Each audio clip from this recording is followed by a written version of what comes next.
लेकिन जो विजुअल्स आ रहे हैं उससे एक चीज़ साफ नज़र आता है कि एयरक्राफ्ट जो है वो फ्लाई कर रहा था और फ्लाई करते हुए ग्राउंड पे गया है। दैट मीन्स के एयर में कोई एक्सप्लोजन नहीं हुआ था। सबसे पहले तो ये। दूसरी चीज़ जो बहुत क्लियर है वो ये कि वेदर ऐसा हार्श वेदर नहीं था जो कि कंट्रीब्यूटरी फैक्टर हो सकता है। तीसरी चीज़ कि इस पूरे विजुअल्स से लगता है कि एयरक्राफ्ट को लॉस ऑफ पावर है। वो लॉस ऑफ पावर एक इंजन में है या दोनों इंजन में है, ये कहना बहुत डिफ़िकल्ट होगा, लेकिन जो भी पावर था that was not sufficient to keep the aircraft flying. उसको तो ये जो लॉस ऑफ पावर है, अगर हम इसको दो भाग में डिवाइड करें तो एक तो है टेक्निकल कि इंजन के मैल फंक्शन। बहुत रेयर है कि दोनों इंजन का लॉस ऑफ पावर साइमल्टेनियसली हो।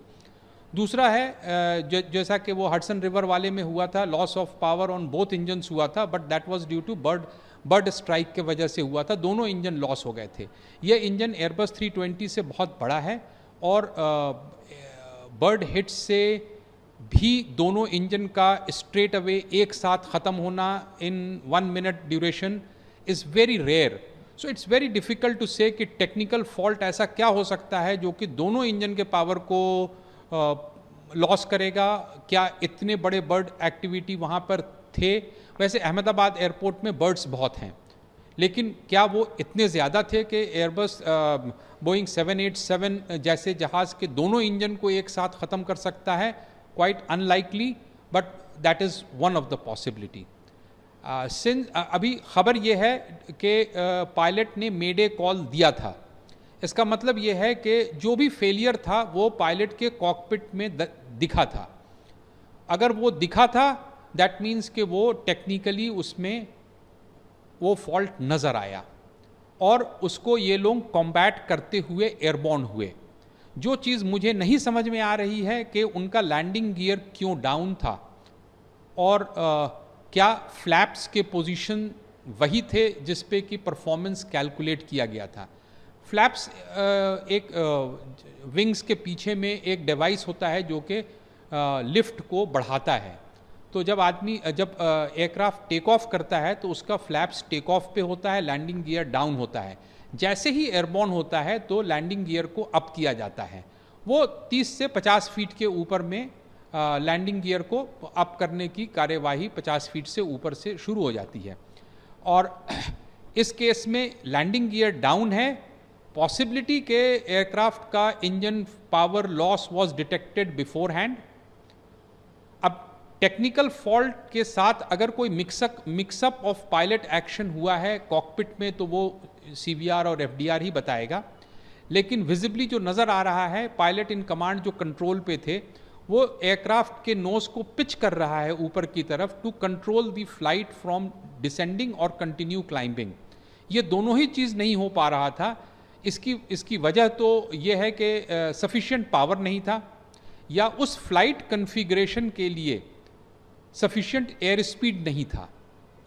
एयर स्पीड का मतलब कि अगर जहाज़ अगर बहुत स्लो है और फ्लैप्स अगर अप है तो अगेन एयरक्राफ्ट फ्लाई नहीं कर पाएगा। और दूसरा ये है कि सभी चीज़ सही है और पावर नहीं है, अगेन एयरक्राफ्ट फ्लाई नहीं कर पाएगा। तो इन सारे चीज़ इतने वेरिएबल्स हैं कि किसी भी तरह का स्पेकुलेशन विल बी वो अनजस्ट होगा for the pilots on board. अब कैसी स्थिति रही होगी पायलट्स के नज़रिए से कि जहाज़ जो है वो पायलट उसको उड़ाने की कोशिश कर रहा है और जहाज़ नीचे की तरफ गिरा चला जा रहा है और पायलट को ये पता नहीं चल रहा है ये हो क्यों रहा है, या इंजन्स पावर नहीं डेवलप कर रहे हैं।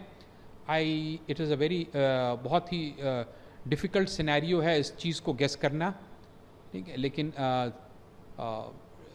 FDR विल से बहुत बड़ा सवाल है कि लैंडिंग गियर ऊपर क्यों नहीं था, क्योंकि ख़बर यह है कि जहाज़ 600 फीट तक ऊपर गया था, तो 600 फीट तक उसके लैंडिंग गियर ऊपर होने चाहिए थे और क्या फ्लैप्स अपनी जगह पे था। ये सब दीज आर जो चीज़ है वो इन्वेस्टिगेशन की चीज़ है और किसी को भी स्पेकुलेट करने का हक नहीं है। मैं ये बोल रहा हूँ कि वेदर, हॉट टेम्परेचर, रनवे, ये सारा चीज़ परफॉर्मेंस एयरक्राफ्ट के इंजन पावर और कन्फिग्रेशन पे डिपेंड करता है। इंजन पावर टेक्निकली ख़राब हो सकता है, इंजन पावर बर्ड हिट के वजह से भी जा सकता है, और एयरक्राफ्ट का कन्फिग्रेशन पायलट के हाथ में होता है।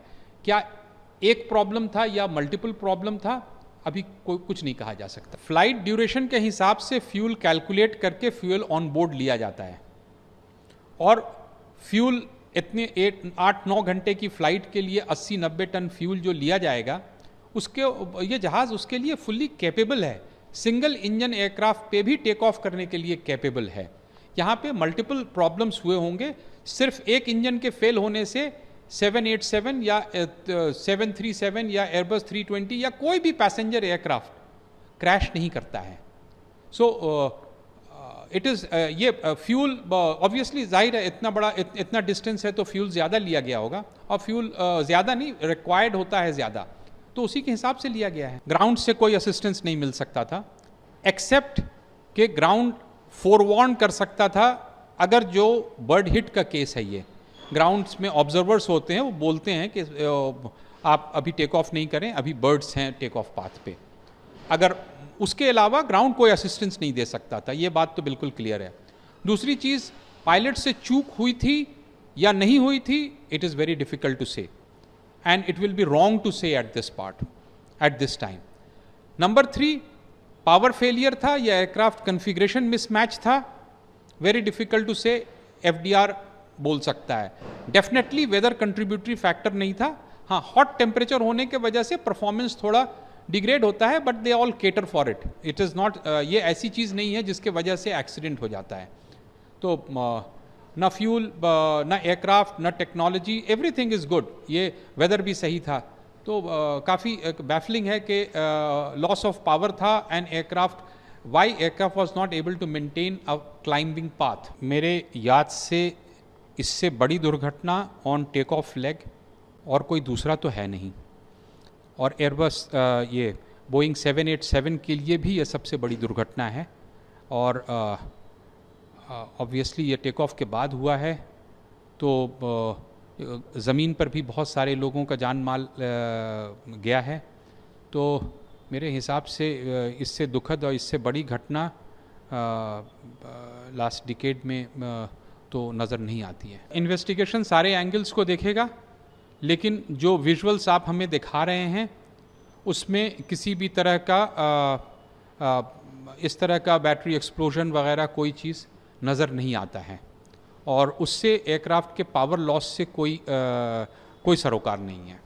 एक तो ये टेक्नोलॉजिकली एयरक्राफ्ट बहुत प्रोवन है, पायलट्स ट्रेंड हैं, लेकिन उसके बावजूद पार्ट ऑफ द गेम है कि इस पर्टिकुलर एविएशन में कुछ चीज़ें होती हैं जो कि ह्यूमैनिटी पहली बार देखता है, और फिर उसके बचाव में चीज़ें की जाती हैं। लेकिन यहाँ पे ये है कि पायलट ने मेडे कॉल दिया था पहले, और उसके बाद फ्लाइट जो है कंटिन्यू टू डिटोरिएट।